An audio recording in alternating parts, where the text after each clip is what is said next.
এবং কোরআনে আল্লাহ ওয়াদা করেছে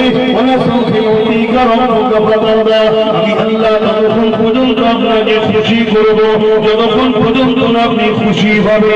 এই হাদিস আয়াতের ব্যাখ্যায় মুফাসসিরিনরা এবং হযরত আবু হুরায়রা রাদিয়াল্লাহু তাআলা আনহু বলেছে আমার নবী তিনার উম্মতদেরকে এত ভালোবাসে এই আয়াত থেকে আমরা জেনে যেতে পারি যে আমার নবীর একটাও উম্মত যতক্ষণ পর্যন্ত বাকি থাকবে নবী আমার ততক্ষণ খুশি হবে না। এর মানে আমার নবী প্রত্যেকটা ঈমানদার নরনারী উম্মতি জান্নাতি হবে।